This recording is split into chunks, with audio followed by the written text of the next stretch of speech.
With a new sermon series. We're beginning that today, and our new sermon series is entitled Becoming an Acts 2 Church. And when we think about the church, we think about where it began and how it all started and what that looked like. And the church has been around for a very long time, and over that time we've added to and changed things and adapted things, and it's good for us to reflect back, to go back and look and see what it was in the beginning, what it was that the early followers of Christ were doing, because they set some good examples for us to follow, some good examples for us to look at and pattern our lives after as well. So if you have your Bible, I encourage you to turn to Acts chapter 2, verse 42. Acts chapter 2, verse 42.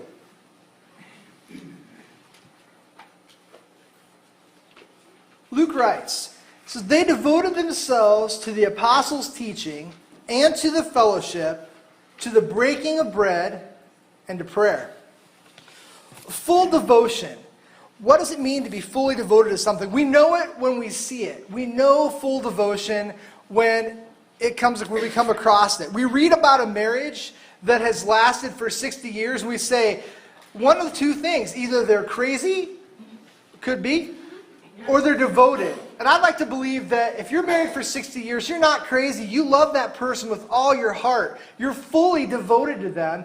You're fully committed to that relationship. If you've been married for 60 years, you've experienced good things and you've experienced hard things, and you've not let anything stand in your way of your love and devotion to that other person, no matter what comes your way, because you love them that much. When we hear about a person that's worked at a job for several decades, we think that person's devoted. They woke up every day, went to that job, were faithful to that task, and did what their boss required them to do. Sometimes things change at that job.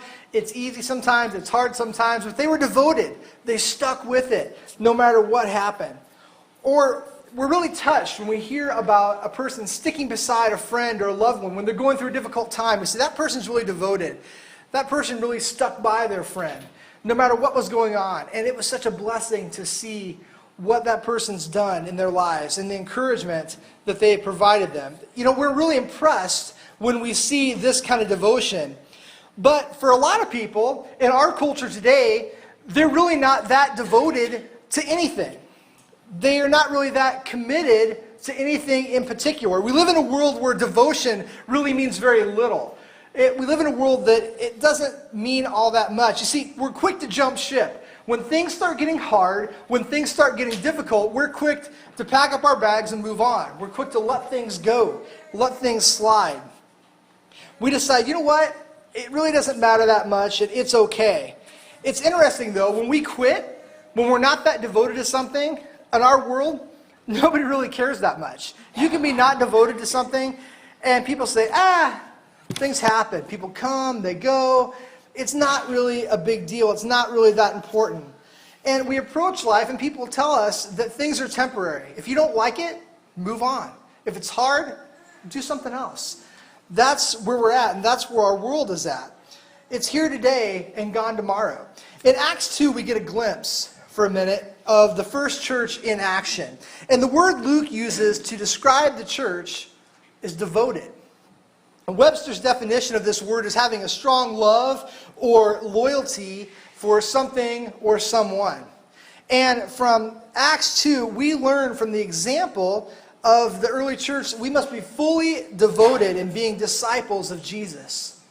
We've got to be sold out to Jesus and all that we do. We have to be fully devoted to this idea of following Christ and the cause of Christ and His church and His people. We got to be devoted to that. And there's some things that are outlined in Acts chapter 2, verse 42 that make a lot of sense. When we look at them, we can see it all laid out. Luke lays it all out perfectly for us, what this looks like and what it means to be fully devoted.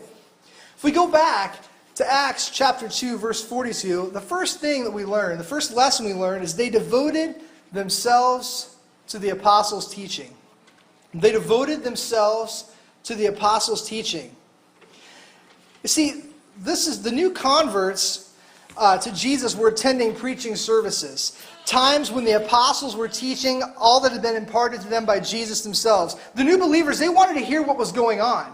They wanted to be there. They wanted to be in the Jesus apostles' presence and hear what it was that they had been taught. They wanted to hear the lessons that they had learned and to take them in and to absorb them and to apply them to their lives as well. It was important for them to be together. It was important for them to gather together to worship. The believers were anxious to soak all of this up.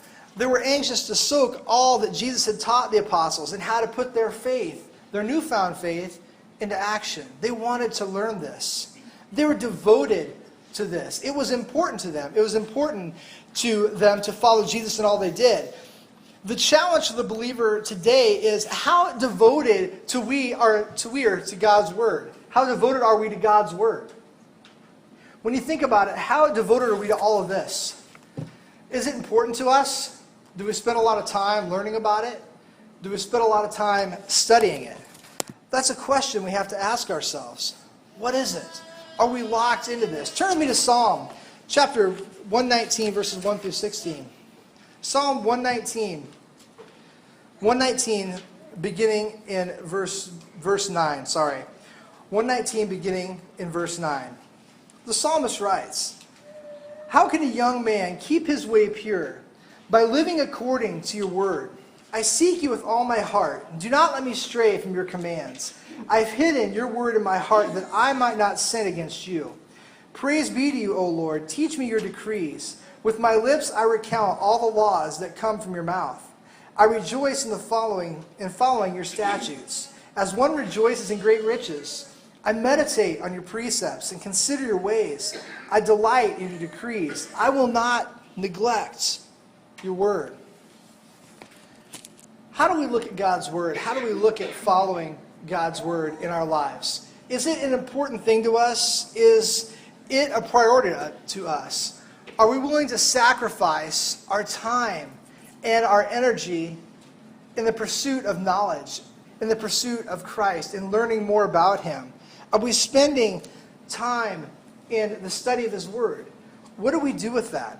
If we truly want to know Christ and His Word, it requires a concerted effort on our part. Not only attending church, because we can attend church a lot and not pick a lot up, but it requires spending time with this, outside of this place. It requires spending time in God's Word and in study. How big of a priority is it to us? Is this something that we bring and we load up? We have to find it on Sunday morning, and maybe it's underneath the front seat of our car, or maybe we left it somewhere and we don't really even know where it's at. We didn't really miss it all week long. How important is it to us to study this, to study the words that have been written here, that have been written down for us? Is this a priority?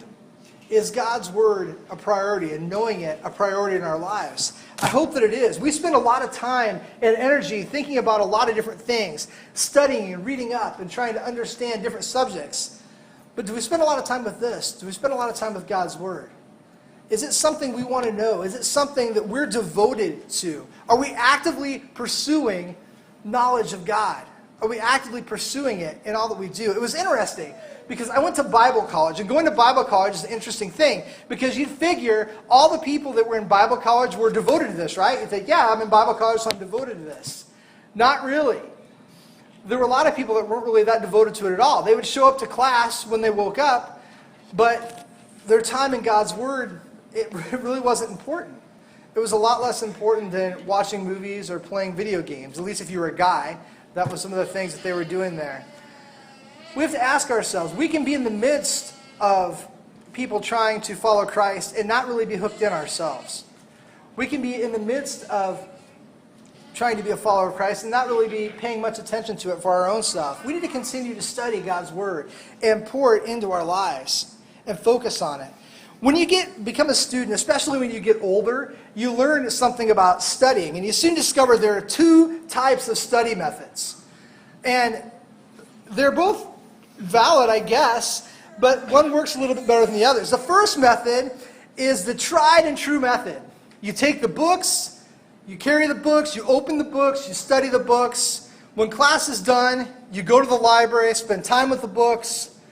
The books are important to you. You're reading, you're studying, trying to know everything you need to know. You spend time talking to people, asking questions because you want to understand this. You want to pursue it. And then there's the other method of study. And that method means you go to class sometimes, and you have your books when you remember them, and you take the books, and when you're done with class, you put them in your book bag, and you chunk the book bag in your car, or you throw it in your dorm room, or your locker if you're a high school student, and you leave them there. And you go home for the day, and the books just remain there. They just stay. My mom called this type of study learning by osmosis.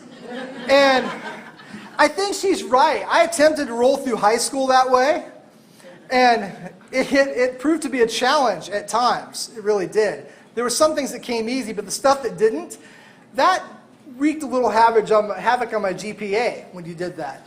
But a lot of people do that. They throw the books to the side, and they hope that when they're asleep somehow, all the knowledge will kind of leak in there. They're just hoping that it just sort of settles in their brain and into their subconscious, and that when it comes time for the test, they're going to understand and they're going to know what it is that's there. I can tell you, it doesn't work. The osmosis method, while it sounds appealing and it sounds fun, it doesn't work. It's not effective when we're trying to learn. And people attempt to do the same thing as we're studying God's Word. We attempt to gain it by osmosis. We attempt to just come to church, and we just hope it kind of sticks, and we go through our week and don't pay a lot of attention to it, and we pick it back up again the next week. But to be a fully devoted follower of Christ, we need to be fully devoted to God's Word and what it teaches, and we need to spend time with it. That's the only way. There is no shortcut. There is no shortcut to knowing this. You have to spend time with it. There is no shortcut to understanding what God is trying to teach us. We can only learn that through His Word. We have to spend time with it and be passionate about it, pursue it in all that we do. There's a second lesson that we learned today, and that is that they devoted themselves, in Acts 2:42, they devoted themselves to the fellowship. Now, the word fellowship is often translated as communion, and that is the idea of having a common cause or a purpose. In this passage, it's the idea, what they were doing was they were giving offerings for the poor. They were taking care of the widows and orphans. They were taking care of those that had need.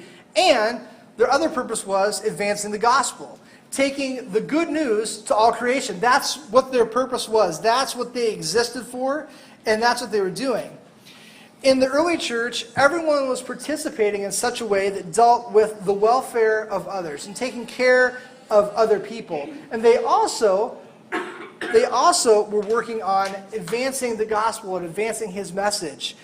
James, chapter 1, verse 27. And James outlines, he says, what true religion is. It says this, James 1:27. It says, religion that God, our Father, accepts as pure and faultless is this: to look after orphans and widows in their distress, and to keep oneself from being polluted by the world. They had a job, and their job was taking care of one another, and it was also to keep their lives pure and holy, and to advance the gospel for the cause of Christ. That's what they were doing. They had a common fellowship, a common purpose in what they were doing. They were there for a reason. They were there not for their own motivation. They were there for this cause and this cause alone. And when they would get off base, if you look through the New Testament, they did get off base at times in what they were doing. They were brought back and they were corrected, say, no, Paul would say often, this is what we're doing, this is what we're about, this is what you've been called to do. We're taking care of people and we're advancing the gospel for the cause of Jesus. That's what we're doing. That's what we're all about. You see, the church has a mission, and we as followers have to adhere to that. We have to be pulling in the same direction. We all have to be motivated by the same thing, and that's to see Jesus' word spread to all creation, and also to take care of those that are around us. We have an obligation to take care of everyone that's around us. It's an important thing we do. We have to ask ourselves, are we committed to the mission? Are we committed to this mission? Are we working towards that? Do we want to take the gospel to all creation? Are we committed to meeting the needs of other people? Are we doing that? Or are we just kind of hoping to kind of ride the caboose somewhere and just kind of come along for the ride? But we're not really committed to what the calling is all about. This is something that we have to be devoted to. We have to be devoted to this mission, to this calling that has been given to us by God. The mission of Twin Cities Christian Church breaks down really simple. And you can see it right over by the water fountain. It's written right on the wall in big letters. I had to write it real big so I didn't forget, so you can see it. It says that we are loving God, loving our neighbors, and making disciples. Those are the three things that we're about. Scripture has shown us that's what we need to be doing. And it's the prayer of the leadership of the church that we can pull together in the same direction to carry out this mission. And we have a variety of opportunities, and I'm really excited this summer because we have a variety of opportunities to carry out that mission in a lot of different ways. Coming up in just a few short weeks, we're going to have a meeting, and we're going to have a baseball league that's going to take place right out back. We're going to play baseball here. And it isn't just for competition and recreation, but it's to get to know our neighbor and give kids an opportunity to play and participate and do something fun that might not be able to do it otherwise. We're there to encourage them and to surround them with Christian people, to build them up. That's what we're doing it for. We're not doing it so they can be a better baseball player. We're doing it so they can be a better person, so we can encourage them and show them what the love of Jesus looks like. That's an opportunity that we can all participate in, and we still have plenty of opportunities to participate in that. And John's going to talk about that at the end of the service in our announcement time. We also have the Show Me trip. We're going to be loading up, heading down to Lamont, Missouri in July, at the end of July. And we're going down there to do some projects and to also minister to some kids. And I'm really excited about that. Those that went last year were really blessed by that and touched by that ministry and what they were doing there. It's a neat place to go. And it's just a neat opportunity that we have to share the love of Jesus with some kids that are in need of a family and who have found that at Show Me. And this is a great chance for us as well. We'll also have our sports camp. We're going to be doing not just sports, we're going to be doing Bible lessons each and every night, doing worship each and every day, talking about missions and ministry. It's an exciting time to invite our neighbors to come and hear about Jesus in a non-threatening way. And we're still looking for people to be involved in that. These are opportunities that we have to be on mission. These are opportunities that we have to serve, to go out and live this out, to be devoted to this fellowship. There's a third lesson that we learn from Acts 2:42. So we started off and they said they devoted themselves to the apostles' teaching and to the fellowship and to the breaking of bread. The message being communicated in the original Greek was the breaking of the bread.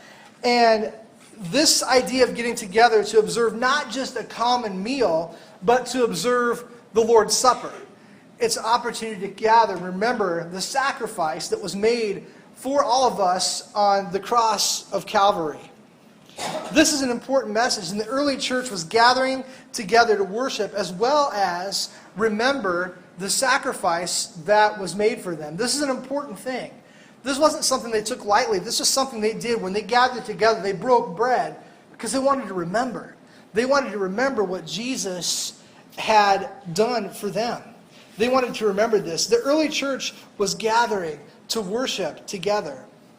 Our time together in worship is also encouraging to our personal faith as well. It's an important thing. It's important that we meet together. Hebrews 10:25. Hebrews 10:25 is a good reminder. It says, "Let us not give up meeting together as some are in the habit of doing, but let us encourage one another, and all the more as you see the day approaching." They were being called to stick with this. They were being called to persevere, to stay together, to encourage one another. When we meet together, this is an opportunity for challenge, for reflection, for encouragement. When we gather here, this is a great chance to be together, to lift one another up, and to encourage each other for the cause that we're all being called to, the cause of Jesus. That's the most important thing that we can do. There's a reason to be here. We're not keeping score. There's not a scorecard where God checks it all off and said, well, he showed up today, so that's good enough. It's more than that. No, it's not. I know some of you guys are like, really? That's you gotta be kidding me. I totally thought that's how it worked. No, it's not how it works. How it works is we're coming here because we want to be here. We want to be here and be devoted to this, to be devoted to this calling that Christ has given to us, to remember what Christ has done for us. We come to be encouraged. We come to be around one another, that cheer each other on, to pray for us when we're struggling. This is a great place to be because we have a community here. This is a place that is here to challenge us. Living our faith was never meant to be done in a vacuum. It was never meant to be done as a sole thing by ourselves, but rather in a community of believers. And for some people, I understand it looks differently. For some people, they want to be a community of 5,000 people all together. They love that. For some people, they like a lot smaller community of just 2 or 3 other believers that are encouraging them. But when we come together, we're here to encourage one another in our faiths. We're here to encourage one another in our walks with Christ. And as the pastor of this church, it's an exciting thing to see. I'm always amazed at what I don't know. I know you guys aren't surprised at all at what I don't know. My wife's going, he doesn't know a lot of stuff. But I'm always amazed at what I don't know. And what I mean is, there are things that happen throughout the course of the week at this church that I have no clue about. You guys are ministering to one another in ways I don't know. You pray for each other. You encourage one another. You send each other cards that I never hear about. I know this happens. I know you are doing things as a community, as a body of believers, to share the love of Jesus with one another. I know these things happen, and I don't ever see it all. I never hear about it all. But you are ministering to one another because this is a community. This is a body of Christ. You guys are committed to Christ, and you're committed to one another, and that's an exciting thing. Our time together as a community, it strengthens us. It encourages us, and it helps us as we go out and try and live out Jesus' teachings in our lives.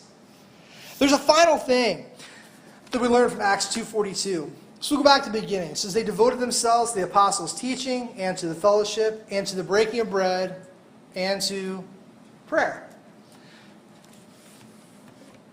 The early church was devoted to this practice of prayer. Prayer was a major part of the life of the church. They prayed a lot. They were praying a lot in the early church. And for the Christian, prayer must be a part of our daily experience. It can't be just something we do just when we're sitting around the table. It has to be something we do all the time. It has to be something that we're committed to. One of the passages that you learn when you're a little kid, in 1 Thessalonians 5:17, it's 2 words. And I like this because I can remember 2 words. It's pray continually. Paul's encouraging the people. We pray all the time. We also learn from James, in James 5:16, the prayer of a righteous man is powerful and effective. Prayer is a powerful tool. Prayer is a powerful thing that we have to use. If we are going to impact our community, if we're going to make a difference in the lives of other people, we must be a praying church. We have to be a praying church. We need to be praying about what God would call us to do, what God would have us to do. Prayer has to be ever on our lips all the time. You see, it takes a supernatural power to transform a lost and broken world. Because we can't do it by ourselves. Because you know what? The person that broke that world is Satan.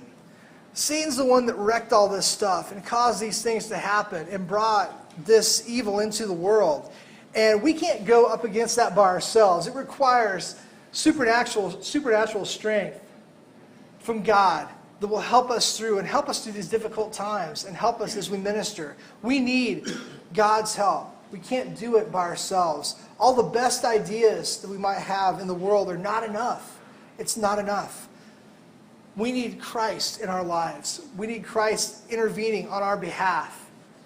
We need His Spirit speaking in ways that when we don't know what to ask and what to do, we need that in our lives. We need Him doing those kind of things for us. It takes a supernatural power to make a difference in this world.